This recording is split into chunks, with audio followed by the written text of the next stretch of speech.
Home and podcast time. That's right. Binford Tools is proud to present a Santa Claus's podcast. My name is Adam. You're my co-host, Jordan. Jordan, hello. Adam, final countdown is here. It's a big day. We have reached the end of Disney Plus's The Santa Claus Season 2. Wow. Did you ever think we'd make it? There was a moment around episode 2 or 3 where I was like, we can, but do we want to? What have we done to ourselves? Yeah, exactly. Yeah, but we persevered because we are professionals. Professionals, hardy men from the Midwest, and we made it. Segue. Okay. Check. How are you today, Jordan? Doing good. I got some snow on the ground. Oh, really? It's making it festive. It's cold here, but no snow. Now, I see you're wearing your pontoon Santa Claus's sweatshirt that you had made.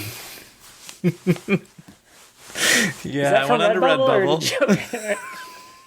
I went on to Redbubble. It's interesting. I said you should get a home and podcast sweatshirt, not one that you made yourself for the character Pontoon.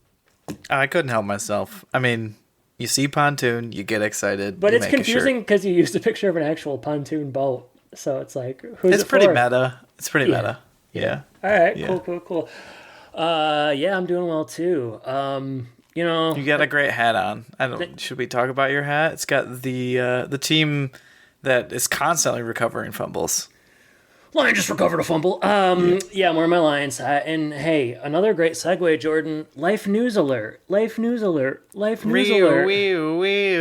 Finally, Jordan, we've been doing this podcast since May of 2016. Did you know that? Yeah, that sounds about right. Okay. So that's 7 years. 7.5. 7.5 years. So during that time when we started the podcast, you lived in Florida. I lived in Illinois. I then moved to Wisconsin, where I've been for 5 years. You moved back to Michigan recently. And now, entirely because you moved back to Michigan, I too have decided to move back to the state of Michigan. So at long last, the Home and Podcast boys are where they belong, in the mitten. Yeah, it's a shame that it took this long, but we're here. Mm-hmm. And it's kind of weird that you decided to move back because of me, but then you still moved like over an hour away from me. It's called the buffer zone. I don't want to come on too strong.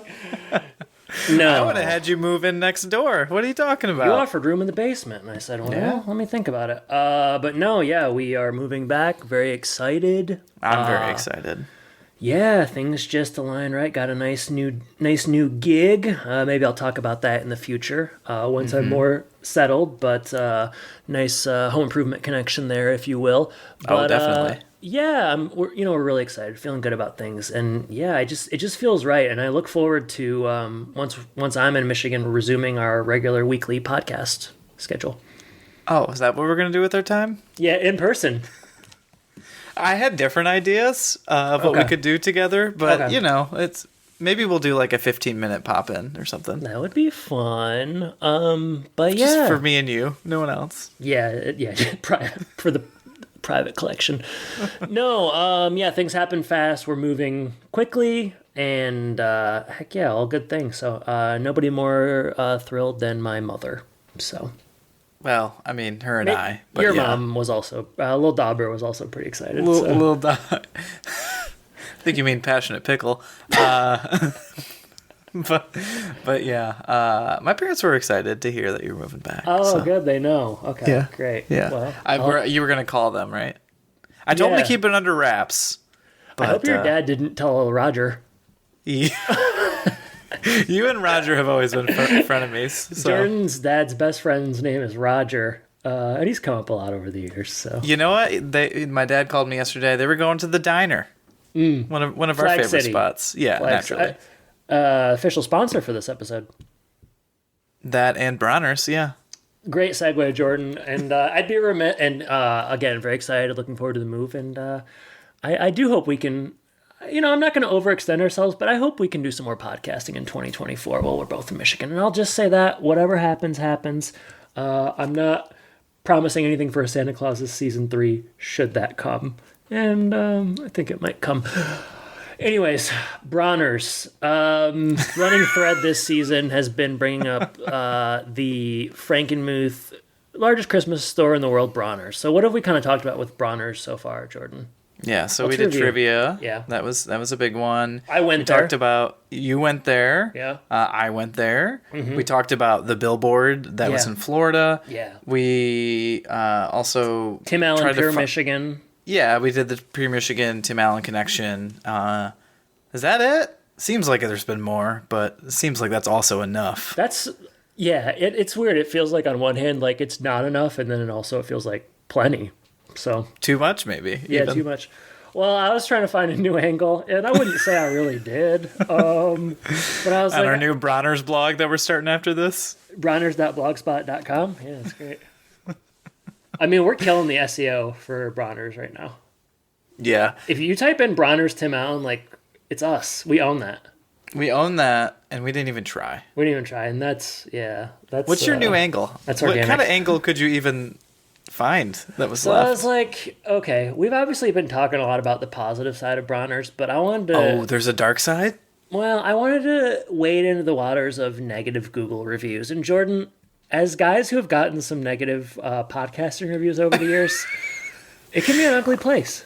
Well earned as well. Yeah. I mean, we deserved them. I Some mean, of them. every negative word I've gotten, I have deserved in my life. And that includes those reviews, especially the ones where they Say that we reviews. should stop talking on YouTube. Yeah, stop yapping. I want to see TV boobs, or the ones that like call us like say that we don't like woman jokes. Just one singular woman jokes, and the ones that call me like smart and scholarly. I you hate wanna know those something- ones. You want to know something funny?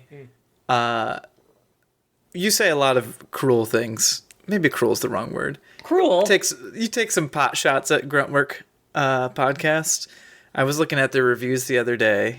Just naturally, I just want to know who has more reviews, which we do, of by course. a wide margin. When you A say wide margin. But they did have very similar negative reviews where Yeah. somebody was like, "These guys are so PC," blah blah blah. So I think that's just, kind of coming with the territory of home improvement at this point. I mean, yeah, I just don't know. Yeah, I just don't know how else you do it. Well, I do, but it wouldn't feel authentic. Yeah, freaking Gruntwork. Those guys can get banned as far as I'm concerned. Okay, so Bronners. Yeah, so I waded into the waters of negative Bronners reviews, and I gotta say I found a common thread, which I didn't find especially fun. All negative reviews are funny to me because it's just like the idea that a person wrote it and like felt compelled to write it. A lot of the Bronners negative reviews seem to be focused on the products being made in China, Jordan. Oh well, It's a big problem for people. It's a big problem. They're gonna have a hard time going anywhere then. That was my thought. Yeah, there was also some concerns like that it wasn't Christian enough.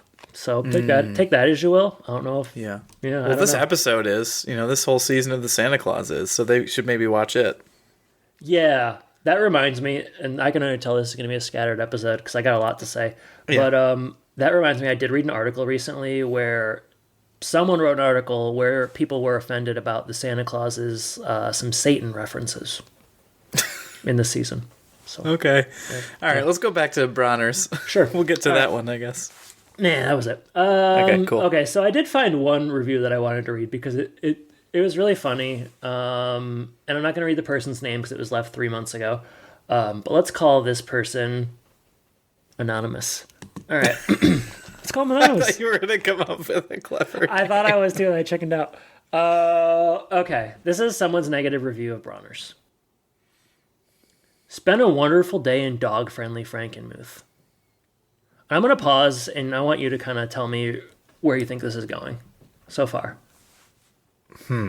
Spent a wonderful day in dog-friendly Frankenmuth. Well, I guess they're going to say that, you know what? When you walk in there, they don't allow dogs unless they're service dogs. Ding, ding, ding. Yeah. Spent a Which is wonderful- what most people do. Spent a wonderful day in dog-friendly Frankenmuth. Was looking forward to Bronner's Christmas store. And we were turned away after 4 steps inside the door with an old small dog in a stroller. Oh. Well, first of all, Go ahead. whoever the Bronner's person is catching them 4 steps in, they're Fast. doing their job and they're earning their wage. So congratulations to them. Old small dog in a stroller. What's that? That's what some people call me. And they call me the stroller. Okay, old small dog. She didn't smile and didn't even ask if he was a service dog. Well, The what are south the entrance. chances? The south entrance had no signage anywhere that dogs were not allowed. Shame on them because they lost a huge sale. We came prepared to spend a lot of money. Oh no! Shame on them. I think what I liked about this was they didn't even. The dog isn't a service dog because if it was, they would have said this. But the person was bothered by the fact that they didn't even ask if this old dog was in a stroller was a service dog, Jordan. Yeah, who has the gall? Also, I thought it was interesting they called out just the south entrance, which leads me to believe they saw the signage at the west entrance, which is definitely there because I was just there a couple months ago, or a month ago. I'm I've seen it there. envisioning this person walking in with a real old, decrepit dog in a stroller, just getting real upset that nobody asked if their dog was a service dog, which it wasn't, mind you. It wasn't. It wasn't a service dog. So they were caught red-handed and they're mad about it. They lost a huge sale and they came prepared to spend a lot of money. Well, I wonder if Bronner's will close after this review. It's pretty negative. Scathing. Yeah, I enjoyed that one. I like the, no, I don't like it. It's one of my least favorite things is this whole modern trend where people are bringing dogs everywhere. Everywhere. That aren't like service dogs. Like You wouldn't even bring your dog into my house. No, because I know where my bread's buttered. It's goofy. But it is goofy. So I hope Bronners will weather this storm. I hate to end on a negative note for Bronners, and I won't. I'll just say it's a wonderful place. I think their dog policies are spot on. And I think they should give the person who caught this person with their old dog in the stroller a raise for catching him so fast. Yeah, I'm glad they didn't smile at this person. They didn't deserve the smile. Oh, I forgot they didn't smile. Wouldn't it be more frustrating if they were like smiling and they were like, "You can't bring that dog in here." There's no way. If you were doing that, maybe the laugh. You could probably do it. I don't know. Like, look at my face right now. You can't bring a dog. Yeah, I mean, if it were that kind of smile. Mocking. This person strikes me as someone who would have been mad no matter what type of thing, right? If my dog can't come in, I'm mad. I'm betting there's a lot of these kind of reviews about dogs and strollers not being able to be let in. So, well, here's the good news for Bronners. Yeah. I will probably be back next year because my wife has been hounding me to get one of those bulbs with my name on it. So everyone in the family has one but me. Why don't you have one? Let's not go there. Oh, sensitive subject. It's more about timing. I didn't want to take it to Florida and More about timing. Fascinating. Okay. Do you want to go down this rabbit hole? If it's short, yeah, I have a lot of time. I want this to be a long one. I don't. Okay. All right. Yeah. No, I think obviously two guys who love Michigan, two guys who love home improvement, two guys who love Bronners. Bronners. Yep, you said it. Yep. And with that, you got any wisdom for us? Maybe for this person who's having some trouble with dogs. You know, Jordan, that's a really good question. And I think, like, as I've watched the Santa Clauses season 2, episodes 1, 2, 3, 4, 5, and then eventually 6, I have found I've needed wisdom more than ever. So could you do me a big time holiday favor and one final time this year? Do those grunts. Sure, it's all safe to me. Oh, no. Now it's time for Bits of Wisdom. Barry Phillips had a Bendix with the 2-speed rear axle. You'd push the pedals backwards quickly to change gears, like you were using the brakes. What a marvelously simple piece of machinery. You really don't need 15 speeds. Oh gosh, there's a hill. Lovey. I think it's an 8. No, a 6. What is this, Tanya Harding's skating score? This has been your bit of wisdom. I was with him until he had to throw Tanya Harding under the bus. Tanya Harding, hasn't you been through enough? I have, in my experience with the bikes, with all the gears, it seems to cause more trouble than actually be helpful. I gotta be honest, I find gears on bikes pretty useless. I'm also not a bike rider. Wow. Okay. Talk about that a little more. Sure. Oh, so this is something you want to get into your ornament off. It's out of bounds. Honestly, for me, I think it's a height thing. Like I'm okay, I haven't had my own bike in a long time, so I'm always getting on other people's bikes, and it's always like set up wrong, and it makes it hard for me to ride. So I think I'm too tall. I understand that. For sure. You don't understand it, but you hear it. I mean, I couldn't possibly comprehend. You couldn't understand it, but you hear it, right? Okay. I mean, Adam, have you ever tried to ride a 3-year-old's tricycle? Matter of fact, I have. What are you trying to say? Your sons. Okay. Well, I mean, I have a long story with bikes, so we can't really open up that can of worms. But save it for Santa Claus season 3. I'd rather not. Speaking of season 3, we better finish up season 2, and that ends with Wanga Banga Langa. This one, written by, and I apologize because I'm definitely going to mispronounce this person's name. Okay. Valley Chandrasekaran, maybe? Chandrasekaran, sure. Yep. Yeah. Did some 30 Rock episodes, Modern Family, My Name is Earl, and one of your favorites, Mixology. Now, you're the mixology guy here, and I know because I remember you texting me, or you tweeted about how much you liked it. And then you'd have to go back in my Twitter history, which I can't imagine. Which also makes me think about, I've been sharing this with people a lot lately. On Facebook, it has this thing where you can, every time you log in, it shows you memories from like a decade ago. You got, who's that for? It's just, it's an embarrassment machine. It's really making me feel bad about myself. So I hope in 10 years when I listen to our old podcasts, I don't feel that bad about myself. You will. You will. Yeah, Mixology. I remember I watched at least half of the Mixology episodes. Just a different... It was like 6. It was like a... Okay, so I watched 3. Yeah. It's just a different time in America when 2 young men were watching ABC network shows on weeknights. Doesn't happen on Netflix.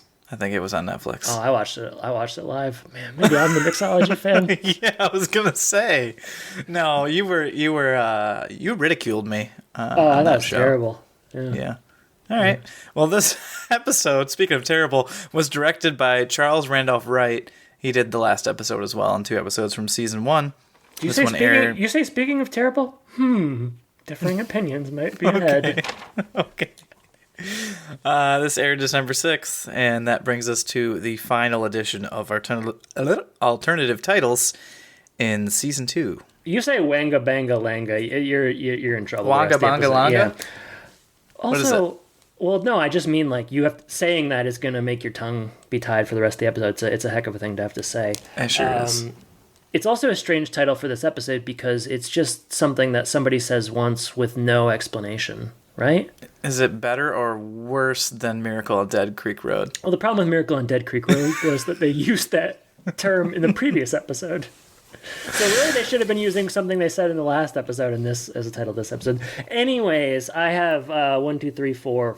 I have a gentleman's 5. Gentleman's 5. 3 is a magic number for me. So.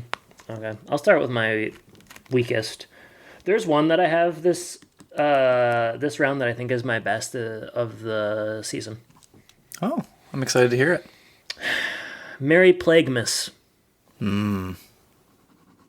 Okay. It's just plague is mentioned. Yeah, naturally. It's been mentioned a few times throughout. So a lot of plague talk. I'm glad you got it in this episode. Mine's about the new dynamic duo in Santopolis. Okay. Kringle and Clostello. Hey, pretty good. Boy, didn't that tidy itself up nicely? Those two. Oh, we'll get there. Wasn't that sweet? All right. This is in relation to the final iconic shots of season 2. I'm of course talking about the Times Square pair. Oh, I've got one about them because they end up happily elfer after. Really good. All right, and this is where it ends. I'll do this one. This isn't Chekhov's mug. Okay. Yeah. Do you get it? Do I need to explain it? That's that plot device, right? Yeah, like Chekhov's gun. Chekhov's gun is basically like if you introduce a gun in something in like a film or a book or whatever, it has to play a role later on. Yeah. Which is ultimately what this mug did in the first Santa Claus movie. And that's exactly what they intended the first Santa Claus movie. Yeah, they finally circled back around on it. Thank God. All right, this is my last one. I feel okay about it. Okay. It plays on a lot of things here. Gnome improvement. It's great. 3 for 3 for you. Yep, feeling good. All right, this is a silly one. The other ones have been serious. Amulet, more like damulet. Okay, and your last one. This is the one I feel really good about. Okay. My Santa senses are jingling. Did I do it? Did I do it or what? Come on. It's wonderful. I gotta say, I think that was definitely our best rendition of our alternative titles this year. I'm not one to pat us on the back. So we're not ones to pat ourselves on the back, but I think we did pretty good this whole season, especially if you consider how many Santa Claus, Christmas stuff, different things we've done over the years. Going to the bottom of the barrel, I think maybe the one thing anyone could hold against me is when I multiple times just reused ones that we've used in the past. Even one that you used an episode before. That is true, but you got to think about the hits versus the misses. I can only think of one miss, and that was it. Okay, well, I feel good about that then. Yeah. Do I feel good about this episode? We'll find out shortly. It's seemingly you don't. Let's open in the control room where, I mean, things are heightened. I think we left off kind of, things have escalated. We're at the last episode. We know everything's going to come to a head here. And I think they turned off some sort of vortexes or something in the last episode. Mm-hmm. And so the North Pole's not quite back online yet. Elves are arguing everywhere. And technically, Noel's in charge. Big Noel episode. Yeah, even though Betty's back. And so they see Mad Santa and Olga coming on the sleigh. And Noel, he's not afraid. His personality changes quite a bit. He says, let them come. We're ready to fight. And Betty likey. She likes this new Noel. Yeah, but what she doesn't like is that he's still kind of, he's checking with the cardboard face he was using. Yeah, I forgot about that. And there seems to be like some tension, like which one does he like more? And she is bothered by that. Yeah, it wraps itself up pretty quickly, and I think that's probably for the best for everybody. Yeah, it's a really short, and then it's the credits, so it's a pretty short open. It's almost like Noel's a different character this episode. I'm not sure where this bravery came from. I mean, Betty's back. Yeah, you're right. So that's it. All right, Santopolis. Scott and Carol have made it to the North Pole, but as we noted at the end of the last episode, the blaster didn't. They find Cal. He's been turned into a nutcracker, as inquiring listeners will recall. Scott seems to have no magic, so their plan is to take him to La Befana. A lot of short scenes here. Chris meets up with Santa, and we're treated to what I assume to be archival footage. What do you think? Yeah, it looks like it. Yeah, it's definitely from Santa first Claus movie. Mm-hmm. And we see the canoe scene where he's like pulling a canoe out of the bag. So. Turns out Chris was watching that, I guess. That boy. Yeah. Well, that's fine. I do like the line here where he says Mrs. Claus was his first crush. I like that idea. Not bad. But I mean, don't just to circle back on the archival footage, don't you assume that the kid was inserted in 2023? Like, I don't think that kid is from the original. No. Yeah, and okay. Yeah, they don't have any footage of the kid in that movie. So it's just him kind of doing the canoe and stuff. So. All right, Chris is on board. We get a pretty good. He's complaining about Mad Santa, and he's kind of like apologizing for harboring them or whatever. But he has a good movies on demand joke. Did that do anything for you? I did like that. Yeah, like the bad stuff they've been doing is ordering a lot of movies while he has streaming services. Yeah, what a waste. That's the worst thing you can do. Movies on demand, you can tell the guy's been frozen for 700 years or whatever. Golly. Chris also has a sleigh and a reindeer, so they can get back home. Yeah. And they will. North Pole, Noel's going to move the elves to a safe place, and he's just kind of continuing to take charge here. He's very heroic in this episode, and it doesn't stop. Can't stop, won't stop. So Go ahead. I was going to say it's a quick scene, and you're going to Santopolis, so keep going. If you don't mind, I'd like to go to Santopolis. You love Santopolis, so I should let you do all these. It was voted the worst attraction in Illinois. What was it? Yeah, I think that's right. The Bean was second. Ooh, shots fired. Not a Bean fan.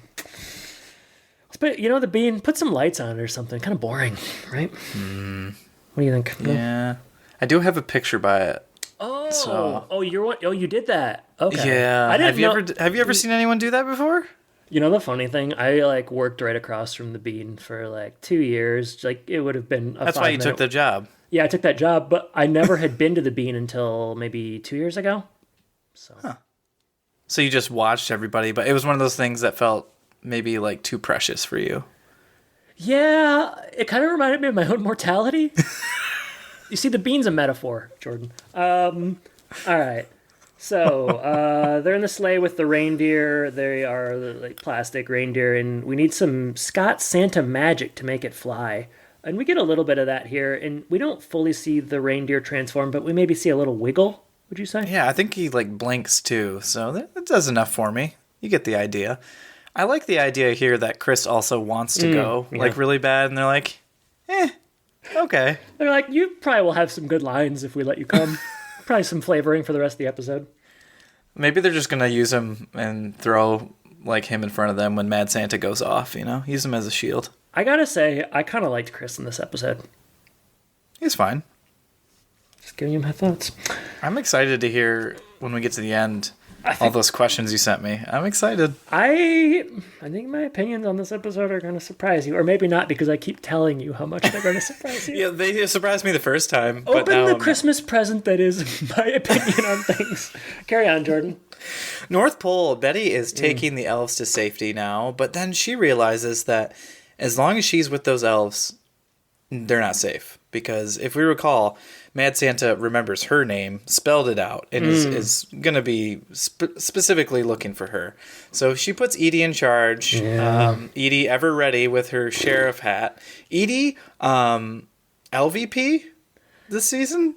Edie bits are rough, my note. Look, I feel like I always have to say this when I'm talking about the younger actors. Not her fault, just giving her some terrible stuff to do. Just awful. Yeah, they really took her character in a not so fun direction. Because in the first season, wasn't she kind of like a disciplinarian? I don't remember if she's a disciplinarian, but she's kind of I thought that was Betty. But she's a little bit more of a foil. This one, she's just kind of like a goof. I don't know. And the only goof I care about is Goofy and Max. So exactly. Well, honestly, well said. Glad someone could finally say that. Mm-hmm. Winter Skate. I did ask the question. Yes. How long has she had that sheriff hat with her? She seemed ready to put it on. Well, didn't the characters also ask that? That was a line? Well, then more than one person was wondering. Inquiring minds want to know. Very well. Sleigh en route. Sleigh en route. I just called this a winterscape. Is this where... It was quite winterscapey. It looked kind of cool, for this show. Olga summons the gnomes. Am I missing anything here? Yeah, they do a lot of quick cuts here. So they've got the sleigh en route. Chris swallows a bug. Then they go to the North Pole. Noel is arming himself. And then, like you said, Olga and Santa, they're landing. They summon the gnomes. Olga blows her horn. Mad Santa's like, when I get that amulet back, I'll be indestructible, and we're all waiting for it. And we're like, we'll see, buddy. We'll see. And then he gives Olga an axe to deal with Betty. Dark turn. Yeah, a sharp one. This ain't no dull axe.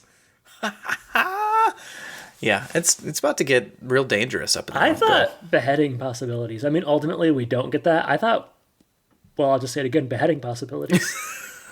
Say it one more time. I liked during the sleigh ride when the 2-second scene where Fluffy swallows a bug and whatever, there's some business where someone's like, but what about Sandra? The show is reminding you that she's got something going on that you probably forgot about because it wasn't interesting. And what about Sandra? Yeah, the Clauses meet up with La Befana. Honestly, is Sandra there? I don't remember. She is there. Okay. A lot of La Befana this season. Might be something we talk about later. I don't know. Probably. La Befana is definitely in the fold. I think she was only in one episode last season. This season, was she in every single one? Pretty much, yeah. I think we were surprised at, like, they kind of played up that character and she was barely in it. So they definitely made use of her. Playing the long game. They definitely played the long game. Something I really wanted to call out in this scene, because I was wrong and you were right. Oh, say it again, slower. We had a quick disagreement last episode on what type of fruit the Easter Bunny had been turned into. Yeah. I think I said it was an orange, and it's definitely a lemon. So you were right. You know, I was so confident that I was right that I didn't even really register that you said orange. I just moved on. Kind of like when you called Gary Kyle. I was like, oh, he goes on stuff. 2 kids, sleep deprived maybe. Yeah, so they want La Befana to turn Cal back from a nutcracker to a boy. General note on witches and things. You ever notice how when it comes time for a witch to actually do something, they kind of hem and haw? Yeah, they definitely don't deliver. It's like witches are always wanting to do their magic when no one's requesting it, but when it, like, you know, when the rubber meets the road, they're always like, I don't know, I'm not powerful enough. I think maybe that's the difference between a witch and a sorcerer or a sorceress. Okay, you know? Go on. No, I mean, that's it. That's The how you lack define it. The lack of excuses. Like The lack of confidence and maybe, like, just acumen. Might you say sorcerers and sorceresses have a little more accountability? How so? Sandra can do it. I'm out of my depths. Sandra has the power to turn Cal back from a nutcracker into a boy. News to her. La Befana can't. You know what she needs? Her magic stinks. The only thing she needs is that blasted amulet, and then she'll have the power. I gotta say, if we could get our hands on that amulet, we would probably be a better podcast. No, impossible. Yeah, it is. They're like, it's just more like last minute lore. That should be a name of this episode. Last minute lore. If I can get the amulet, I can turn Cal. It's like this amulet. It can really do it all. It's an amazing thing. It is, yeah, and we haven't heard about it except for last episode or something. So maybe episode 3 or something. But yeah, I was gonna say also, Chris is in awe of La Befana here. He just, you know, he is a real big fan of Santa. So I'm glad he's experienced all this because it seems like he has earned it. Yeah. Yeah. I would say. That's why I was glad to that's why I thought he was good. He's enthusiastic in this episode. He is. That is definitely his role. You know what? Mad Santa's also in the house. And he's not impressed with some of the changes that have been going on at the North Pole, including the giant globe. He says everyone knows that the Earth is flat. Which, I kind of like that joke. Well, there's like, it very quickly goes from, I have to find this amulet, to like, the gnomes are at the North Pole, and Scott feels that Mad Santa's close, and then all of a sudden, it's the showdown that we have been building up to for 6 episodes. It came faster than I thought it was going to. Ultimately, I see why, because they had to set up a cool thing later on. But, yeah, I was just kind of surprised that it was, well... I mean, we'll get to it, but the whole thing was pretty anticlimactic. Like, it just kind of happened. They just sort of showed up in the same room, you know? Yeah. They just kind of walked in there. I guess all the elves are away. Like, what's going to stop them from being together at this point? So Scott and Mad Santa finally meet up at his office. There's a nameplate gag that I thought was kind of good. Oh, yeah. It was like, I don't remember what he turns them into. Like, weird something... Yeah, Scott's like, it doesn't say weird, creepy Santa, so it's not yours. And then Mad Santa, who doesn't really understand how to, like, burn someone or make jokes, says, actually, it does. And he changed it into creepy Santa. He's got some real magic. It's pretty good. Olga and Betty, at this point, they have met up, and they 1v1. Yeah, they fight. In this fight, we get a lot of quick cuts, too. I gotta say, I mean, we're gonna get to all of the battles between these characters, but... Olga v. Betty is much more intense than Santa v. Santa. Santa v. Santa it's like a tickle fight, almost. It's a lot of posturing. I do think, though, and we cut back to the Santa Clauses together, I think that Tim Allen and Eric Stonestreet, I kind of felt like they had pretty good rapport. I I thought that their like repartee was solid, and it sort of made me think that it would have been nice to have had more of this throughout the season. I think that's fair. It's weird, it's weird to say that you want your two like most seasoned comedic actors in more scenes together, I guess. But that was kind of how I felt. 'Cause Novel concept. Yeah, I did think that, not everything was hitting, but I did think overall they seemed to have decent chemistry, and the jokes were just a little bit better. I enjoyed particularly the line about like the open floor plan and Mad Jordan, Santa saying it's not good for introverts. That was the best joke of the season. Yeah, I think so. It was. Yeah, that was the best joke. A lot of like moving stuff around the desk, which I can envision you doing. Especially if we were to clean the desk. That would be your role. Right. I see what you're getting at. Sure. They do a lot of belly comparisons. Yeah. It's good stuff in there. It is a little bit different than what I expected, though. I expected some sort of like, I expected what was happening between Olga and Betty to be going on here. So that was a little bit jarring for me. In a way, though, isn't this better? Like, how would the other thing, like, those kind of fights are so boring, especially between these two guys. Like, what's going to happen? Yeah. I don't know. That's my opinion. I think that's fair. Yeah. Back to the battlefield real quick. Yeah. Betty does, I think, a stone cold stunner. I'm fairly sure. Okay. It was kind of dark. I couldn't really see. There's a lot happening. Yeah. A lot of battling with an axe and a toy sword. That toy sword's pretty powerful. I saw. Yeah. But yeah, some wrestling moves definitely going on. The ice begins to crack as well, kind of as they're fighting. Yeah, that's going to come back later. I should think so.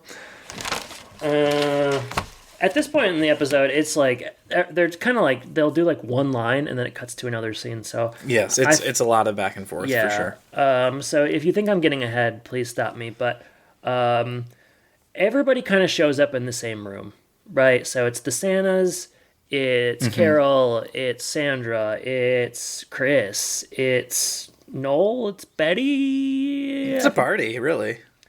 And then the gnomes show up, and this is where we think, oh, the gnomes are here. They're going to help Mad Santa. Nope. They support Scott Kelvin, Jordan. Everything's falling apart for Mad Santa. Well, not quite, but that's not a good sign for him. No. And then we flash back, and I want to let you kind of go into Noel's diplomacy work here. All right, I don't have a lot of notes for this flashback, but essentially, it's not like a flashback from earlier in the season when we were going back centuries. It's just a few minutes earlier, and Noel is talking to the gnomes, I suppose underground, because I think that's where they live, and he's giving an impassioned speech. Yeah. One that turns the gnomes eventually. He says that Christmas is more important than the grudge that they hold against, these two races hold against each other. And so they come together, and right away they don't ever name this. I'd say Gnome Gary. I mean, kind of, right? I suppose so. He seems to be the de facto leader with Olga not around, and he says, I don't know what he says. Long live gnome. I gotta say, these gnomes are like pretty malleable. They can be convinced pretty easily. Yeah. Mad Santa's looking a little desperate now, I think. Yeah. Yeah. Well, the amulet search continues, and Carol knows what it is now. How does she know? I don't know. Yeah, I mean, they didn't really explain it. Yeah. But everybody, that's how everybody ends up coming together, and this is when we see it is the mug. And they do the flashback to the first. I think they do a couple flashbacks here, but especially to the first Santa Claus movie where we see Judy and Scott, and he's drinking out of it. A nice scene. We got to see Judy a couple times this season. Big Judy season. Big Judy.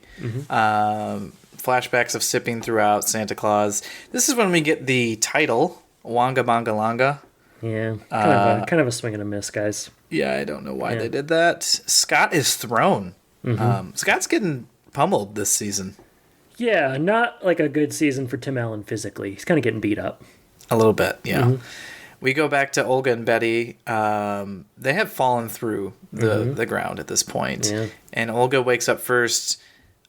A perfect moment to chop off Betty's head because Betty hasn't quite gotten up yet. But instead she grabs the sword and she bounces. She walks away. Olga's all bark, no bite. Mad Santa had... What does this note say? He's feeling good. He has big powers. He's got the amulet now. He's got the amulet. There's kind of a gag where everyone comes in and delivers the amulet news like too late. We get a little bit of that. Cut back to Olga. She's kind of curious about this North Pole stuff. Mm-hmm. In fact, that's when Betty comes up and talks to her. I think is that when Betty like joins her? Yeah, she's like right behind her, and Yeah. Olga's mesmerized by the toys, and There's I kind of think this is funny without thinking it's good. So like the joke is that the gnomes like they've tried to make toys, but they can only make useful things. Mm-hmm. So we get a gag where like she very quickly makes like a ink cartridge for a printer. yeah, printer toner cartridge. It's kind of funny. I mean, the turn is like absurd how fast it happens, and it's sort Sure. of goofy. But I did sort of think that gag was good. It worked. Yeah. Mad Santa, he gets real with Scott about the Cal stuff. Like, he just says, hey, what do you know about being Santa? You don't even know what your own son wants. Burn. Yeah. It kind of leaves Scott, like, speechless. In fact, he never really addresses it until later on. He's kind of just like, well, you got me there. Well, he definitely did get him there. So What are you going to say? yeah, It's a kill shot. I think the line that he says is like, "You failed humanity and you failed your son." So Scott, real quick, comes up with a plan for Sandra because she's the only one who can do something. What this plan? Yeah. This is where I don't really like this episode. Well, that's absurd, Jordan. Yeah. What if you tap into the Christmas spirit of everyone around us and combine it with your magic? Yeah. That's the angle that they're going to go with. I guess Mad Santa doesn't overhear. I don't know. Whatever. Everyone thinks happy thoughts, I suppose. And Scott delivers what he feels like is his kill shot, where he says, "You underestimate humans. We aren't perfect, but we love one another and we care about each other." Another reference to Jesus here. I don't know if you caught this one. I didn't. He says, "We love our neighbors, something the king wanted us to celebrate at Christmas." And Interesting. that's the only person who the king could be. Just thought it was another interesting, like, I don't know what they're doing here. Are you talking about maybe it could have been the Elvis Christmas special? King? What? No, The king? not that king. Oh, okay. No, different king. Yeah, it is a little more, again, I'll say it's a little more overt than I would have expected. I just don't know what they're doing. I don't understand it. I don't understand the angle. It opens up a lot of questions. I did like that Scott was like, think of good things like Charlie. It's like, Oh, I did, like yeah. she doesn't really have a relationship Yeah. with Charlie. Well, maybe that one's just for him. Yeah. Meanwhile, I realize, okay, so that works, essentially. It's real stupid. And Cal is back. And I realized maybe I was enjoying this episode because Cal hadn't been in it to this point. Ooh. Yeah, and what happens after this? Well, I guess you'll have to tell me how you feel once he's back. But first thing he does is grab the mug. Well, he proves useful. He does. Pretty anticlimactic showdown. They being Santa, he decides not to turn him into a nutcracker. There's good in him, he feels, because he was able to tap into that father-son toxic dynamic. And because of that, for some reason, he's going to be spared. We cut It's nice back. that there's no consequences for anyone in this show.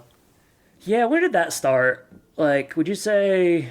I guess Jack Frost in the third Santa Claus doesn't really face any repercussions. I don't remember what they even do for him. Yeah, but it works out. I'll say that much. In any case, Betty and Olga collaborate more on toys. This is just like real cutaway stuff. Sort of a we're not so different, you and I. They find thing. common ground. Mad Santa has put himself in jail. Good joke here. He's werewolfing himself. Also, before that, they say, "Gary, did you do this?" And he's like, "Does that look like something I can do?" Yeah, I enjoyed that. See, I'm not. It's not a Gary thing for me. Well, here's the thing. That's like the one thing Gary does in this episode, and they got the Gary the Gary ratio. Okay, the Gary ratio. Yeah, the golden Gary ratio. They got it back at the right proper levels here. I mean, he had some swings and misses in this episode. We just didn't mention them. Yeah, he hits a home run on that one for me. Oh boy. Okay. Mad Santa enjoyed being on the stage. Well, turns out Chris needs a partner. He's in jail too. He put himself in jail. Yeah, he's a character. The implication, and we see it at the end, is that they're going to kind of like run Santopolis together. So nothing could go wrong there. He's been known to share power. He wasn't threatening 2 minutes ago. Scott and Cal have a heart-to-heart, and Scott surprises him very quickly with a North Pole prom. And this is where we get more of the Kids Bop. Oh, man. That's like 3 or 4 times this season. So Edie, of course, leading the charge. Well, something for the TikTokers, you know? Yeah, is that what that is? I don't know. Okay, so Riley's here, right? Yeah. And, Cal's very excited. Thought I'd never see you again. She says this line, your dad made a compelling reason. I guess that's because Cal's going to have the opportunity to go to the real world in college and decide if he really wants to be Santa or if he wants to stay out in the real world. 2 seasons of this show. And there's still not a clear successor for Santa Claus. Yeah, in that's fact, because we need a third season. We're further away than when we started. Yeah, it does seem that way. Well, we'll talk about this in a little bit, but you had Sandra on the radar for a while. Seems like that ship has sailed as well. I was wrong. I thought they were telegraphing that. Instead, she's a legit witch. Yeah, she's further away than ever. Mad Santa and Olga have been kind of inseparable in this season. Yeah. And so we got to get a send-off for them, right? Mm-hmm. Olga has made him a gift. Yes. A shoehorn, which he thinks is a weapon. So he still kind of needs to work out some things because he's ready to attack. Yeah, I mean, all I say to Santopoulos is make sure you have good insurance. I would say that would be wise. Olga says, no. This is a parting gift. I'm not going with you. She recognizes, and I think he recognizes, they kind of feed on each other's toxicity. So they part with a hug, and they'll never see each other again. Yeah. So Chris gets on stage because he wants to be part of this Kids Bop real quick. They talk to Scott real quick about how he feels with Cal leaving, and he feels terrible. I don't know if it's the music or Cal leaving. It's hard to tell, but he doesn't feel good. Scott also, we're wrapping up everything here. So Scott is trying to see if he can get La Befana back to being a legendary. She says, no thanks, I don't like the meetings. Yeah. Sandra fixed the Easter Bunny. He was not happy. That's all we get from that. Hey, meetings stink. Meetings I'm stink. with La Befana on that one. Yeah, that's fair. I've been glad getting you some got phone that calls during the last couple of minutes of this. I'm glad you got that in after I moved on. It's strange, yeah. It's I don't know. Somebody's trying to mess up our show because I also got a phone call just a minute ago. Do you think it's the same person? It's a big time Hollywood producer. They want us to go perform at Santopolis. Probably. Or maybe it's those stinkers at Gruntwork trying to sabotage our last episode. Oh, it better not be. It better not be. Scott gets a message. Wait, I think they wrote this wrong. Hold on a second. Let me read through my notes. La Befana, she definitely does not want to be a legendary figure because she doesn't like the meetings. I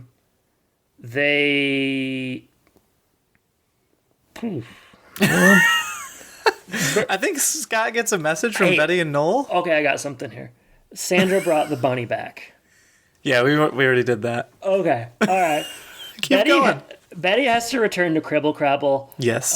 Scott would like to change the rules so that Noel could go too. The Times Square pair, as it were. But Noel has so much integrity, he won't let him change the rules. Yeah. Betty, you sure about that? Because don't they go together? Okay, I misspoke. Going off the wheels here at the end of the season. Oh my god! I'm gonna cut so much of this out. Betty has to return from Cribble Crab. Betty. Okay. Betty, she's got to return to Cribble Crabble. Scott wants to change the rules so that she doesn't have to go. Yeah, she was miserable before, and he knows just what will help. That was the impression that we were under. But Noel says he will not allow that. Thus, he's changing the rules and allowing Noel to go on his own Cribble Crabble so they can explore America together. We learn here that Curtis and Bernard went on Cribble Crabble and never came back. That made me kind of sad. I thought Curtis's head exploded. Well, maybe that's what it it exploded with just all the wonder of the world. It's kind of a euphemism, you know? They leave. Final scene 7 months later. So, like, so that means the climax of this episode was in, like, May? Yeah, it's right after Easter. Yeah, I suppose you're right. All right, Santopolis. We got Chris and Mad Santa on stage. Basically, everyone you know from the show is watching. Kind of a weird line from, like, a bystander who's like, who are you supposed to be? It's like, we're all dressed like Santa Claus. We're at Santopolis. Yeah, like, what do you mean, weirdo? But they say, like, we're the defenders of Christmas spirit. We cut to the only place Betty likes to go, Times Square. I don't blame her. She's a tourist. Have you been to Times Square? No, I haven't, but she's a tourist. Dumpy. A lot of Elmos. And they're sharing a bite of New York pizza, Jordan. They don't make it like that at the North Pole. We cut to the Clauses on the sleigh, flying through the air, and Scott breaks the fourth wall and says, Merry Christmas. And that's roll credits fade to black on Wanga Banga Langa, Wanga Banga Langa. My Santa senses are jingling. We got through it. Wow. It took some time, but we got through it. Wow. I guess we're going to talk about this episode and then we're going to do the wrap up. Is that the plan? Yeah, my highs and lows are kind of like season as a whole / episode, and then we have some specific, let's say, focus questions. Okay. Go ahead, Jordan. Well, I didn't really do the season as a whole. I was kind of thinking this episode. My problems and my highs and lows will be similar, I think, for the season. Yeah. Where do I guess this is probably the best episode of the season. Ultimately, I still don't love it. But there were some jokes that we mentioned that we liked earlier in this episode, especially that one from Gary that I think we both loved. And I did like Chris actually being involved a little bit. He's just happy to be there, so that was a nice presence to have around. I think, as you mentioned, there was definitely some better chemistry here between Eric Stonestreet and Tim Allen, so I'm glad to see that. Was a little bit jarred by the violence of Olga and Betty, but I don't know if that's a high or low. It just was a little jarring. I still ultimately don't love the amulet stuff and how it just kind of gets thrown in there with all this lore. I don't love that there's no consequences for the people who do bad things in this episode. They're just kind of like, you know what? I think you can do better. That's the consequences, and that's what happens. But that's all that happens there. And yeah, ultimately, do we know who the next Santa Claus is going to be? No. And I guess that's not the goal of this show because they're not doing a very good job. That's not what they told me. Yeah, so I don't know. It's a fine episode. It's a terrible season. That's where I'm at. All right.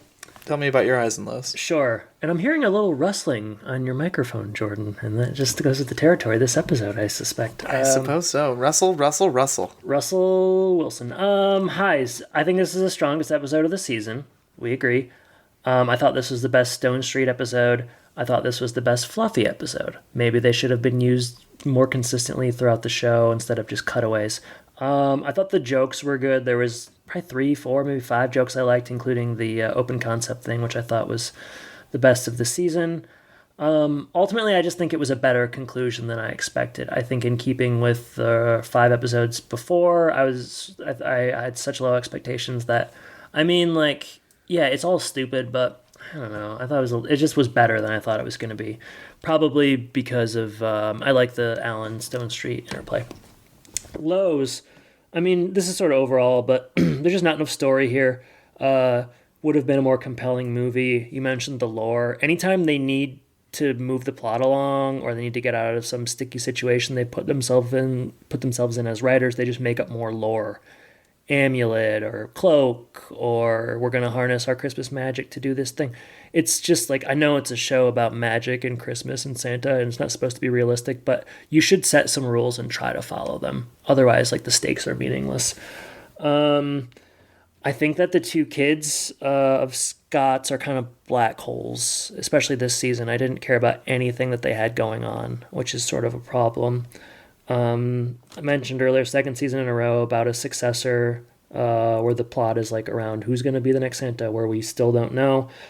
A lot of lame jokes. A lot of the episodes felt rushed and amateurish. And honestly, like, I don't think that Tim Allen was that good. It's weird, but I don't know. I didn't think he had like a breakout scene. I didn't think he had a lot of good stuff to do. It sort of felt to me like he was on autopilot a little bit. So that's just my thoughts. But I'm as high as I can be on this episode. So higher on this episode, kind of just low on the season overall. Fair enough. Yeah. So there you go. All right. That leads us into your focus questions. Yeah. We're going to focus some time here. Yes. First, should we start with the biggest one here? The first one is, who's the season MVP? Yeah. Go ahead. Who? Struggled. Mm-hmm. Struggled with this one. Ultimately, it came down to two characters who I would have never guessed were my considerations. And I went with Magnus Antis as the MVP. Mm-hmm. I mean, ultimately, he's probably the only real interesting character. Mm-hmm. I do think Eric Stonestreet brings a pretty good presence, and he plays the character well, like kind of the buffoonish, angry, but also does have like these moments of like kindness character. He does a good job with that. I like the voice and the way that he does that throughout. He does have an imposing figure in some of these, so I think he did that pretty well. Mm-hmm. And I did enjoy like a lot of the comedy for him was like him not understanding things and whatnot, and so I think that ultimately probably worked the best of most of the comedy that they had in the season. So I'm going Magnus Antis as my season MVP. All right. I would say Eric Stonestreet, my MVP. I think he comes out of this looking the best. He's doing a real performance, making choices. Even when his stuff doesn't work, it's not really his fault. It's more the writing. Like, I feel like he was really trying to bring the heat and made some good choices. He did something like we hadn't really effectively seen in the Santa Clauses show. So he probably comes out like I was sort of thinking like, who is the least embarrassed by this? Yeah, sure. And it's him. And then I put Fluffy as an honorable mention because I think like he kind of just did exactly what I would have thought he was going to do. I think he did it pretty well. Yeah, I guess my honorable mention was La Befana. Okay. So all right. We got a lot more of her, and she didn't like for how much more we got of her. I wasn't annoyed. Yeah. So yeah. Is your mic rubbing against your thick beard, Jordan? Is that what I'm hearing? I don't know. It sounds fine on my end. Really? Okay. Yeah, or it looks fine on my end. I don't know. Maybe it's not. We'll find out. We will. All right. I would say just like hold still the rest of the episode and we'll be fine. Don't move. What would season 3 look like? I'll go first on this one. And this is not like what I think would happen, but this is what I think would be a compelling idea. I think season 3 opens with you kill off Tim Allen in the first scene on the roof, a la the first film, and you redo the plot of the first movie with a new actor. That's it. No more successor stuff. No more, like, we're done with the Tim Allen storyline. We're bringing in a new guy, and he's going through the same thing all over again. I think that's my pitch. What do you think? Yeah. I don't know. I mean, I think people so identify the franchise with him that I don't think that's going to go real well. No. But I can't really argue with it. It feels like they don't really have any good place to go. Yeah, like what else can they do with what they have here? Yeah, I just kind of wrote like, okay, what season 3 would look like. I just kind of assumed they kept going. Uh-huh. So my thoughts were, okay, so we've got Sandra coping without her brother. So how does that go? The college years. Yeah, we've got some new elf leadership, so you can bring in maybe a new character there. Like, please don't promote Edie. Please don't bring her more into it. So maybe we get kind of a new foil. Like it. All right. One thing we probably need to address is the fallout with the Legendary Council. Like, they trapped that bunny. They did Easter. True. Yeah. Repercussions much? Yeah. So maybe that. We could maybe explore a little bit of Cal the college years. Sure. Very little bit. Yeah. I thought maybe. That'd be so bad. God. I think we both had the idea of less Scott, and so my note was, okay, maybe Scott misses Cal or wants to see him in college or whatever. For some reason, he has to go away, and instead he leaves Carol in charge. So we get a Ooh. Mrs. Claus in charge for a little bit. I've heard of Charles in charge, but now you're talking about Carol in charge? That's just crazy. Let's see how that rolls. So I don't know. Will they do any of that? Maybe this is the end. I don't know. I did read an article that said, and this is about as cryptic as it gets, there's a good chance there's a third season, according to the producers. I don't know. It's hard to say, like, if, I don't know. I don't know what metrics they use. So if they can do a third season, they'll do it without much story because we just saw what the second season was. So in any case. Would be impressive to be able to pull that off. Yeah, I'm not sure we're going to be there. Rank all the Santa Claus properties. I will start. This is least to best. Worst to best, rather. Worst show, then second, then third, then the original. Yeah, that's what I have. And I called out 2, then 1 for show. This is a worse season than 1, I thought. Yeah, okay. If I were to break it down, I would have 2, 1. Yeah, you're right. Exact same. Wow, we're aligned. Recast one of these roles with Richard Karn. I found this to be a very easy question, but I'll let you go ahead and answer first. I said Kris Kringle. Ooh, I said Sandman. Karn coming in as a Sandman? Oh, that's a killer cameo. You think he couldn't play that well? Ooh, I think he could. The problem is there's already a character there. So, like, why are we recasting? Well, that's a good point. I mean, also, like, if he's Kris Kringle, we get him a lot more than just the Sandman. Kris Kringle. Yeah. All right. And he could definitely play, like, the excited guy. He could definitely. I mean, I've seen him, like, on the infomercials and stuff. He can get excited. He was on Family Feud. He knows how to play the feud. Yeah. I mean, speaking of feud, how's he going to handle if Richard Karn is that character, how old's his dad? Like 120? For that plot line? He's just a ghost. I forgot that Sandman was in the movies. Well, I think they should go back and reshoot the movies. All right. Well, let's move on to the next question. All right. What would you like to see Tim Allen do next career-wise? I can start. Okay. Sure. My quick answer, take a break. Yeah, I kind of left mine blank. Okay. I'm going to run through since 2019. Yeah, this is what he's done. Real quick. The only other thing I thought was like, just maybe more Toy Story. Let's do Toy Story. Yeah, of course you're going to say that. I think you will. Since 2019, Toy Story 4 did an episode of Reno 911. A full season of Assembly required. We watched that. He did 2 more seasons of Last Man Standing. Those are like 20 episodes per season. A TV movie called Silent Hours. Buzz Lightyear video game. And then he's done 2 seasons of The Santa Claus. So like in the last 4 years, he's done 4 full seasons of television and then like 4 movies. Like I feel like his output the last 5 years has been pretty nuts. And I didn't really realize it until today. I know he's consistently worked and stuff, but I feel like this has been just sort of a real... I think this is kind of a thing with Hollywood right now. Like these older actors, there's just so many avenues for them. Yeah. And they're like a known quantity and have some sort of following behind them. So like all of these actors are getting a ton of stuff to do. Yeah, so. I mean, I even misspoke. So it's like since 2020, he's done 5 seasons of television. Like 5 different seasons of shows in just under 4 years. That's insane. Like it's a lot. I don't know. Yeah, so I would say take a break. Because, I don't know, is any of it actually that good? At least he gets to be with his daughter. I mean, I'm sure it's enjoyable for him, but yeah, I don't know. I think the ship has sailed on the Home Improvement reboot. They're like too old now. No disrespect to the actors. It would be kind of like a little silly. So. Yeah, it would be. All right.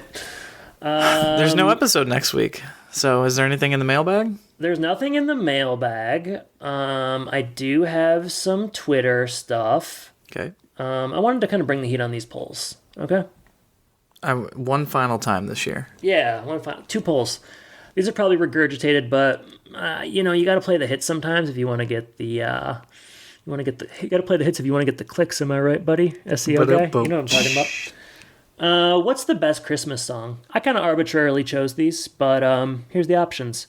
Happy Christmas, War is Over by John Lennon. Last Christmas by Wham. White Christmas, a couple different versions of that, or the Jingle Bell Rock.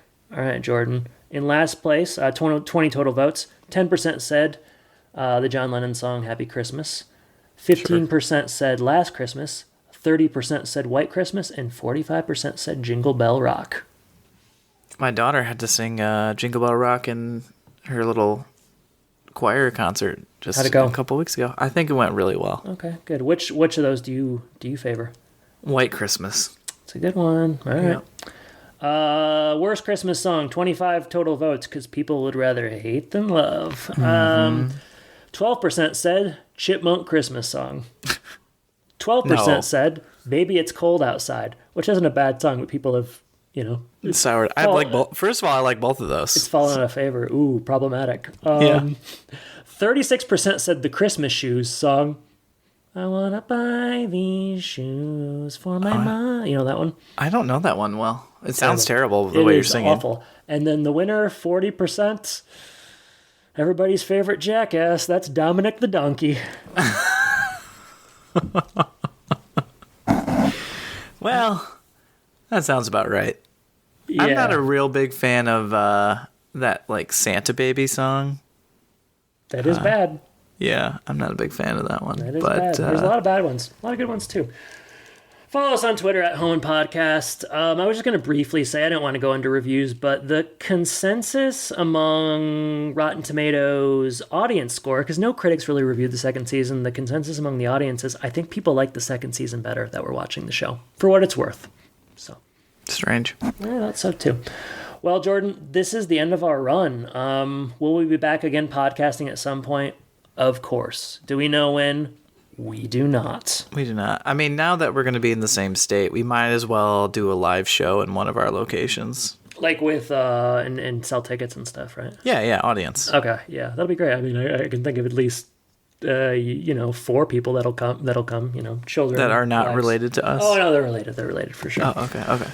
Oh, boy, I'm tired. This was a long episode, and this was a long season. And, we've earned our Christmas break. We have. I was navigating a lot of life stuff around this time, and it's been very interesting behind the scenes and kind of busy and kind of stressful. But I always enjoyed tuning in here and dusting off the special podcasting shoes I wear to record with you.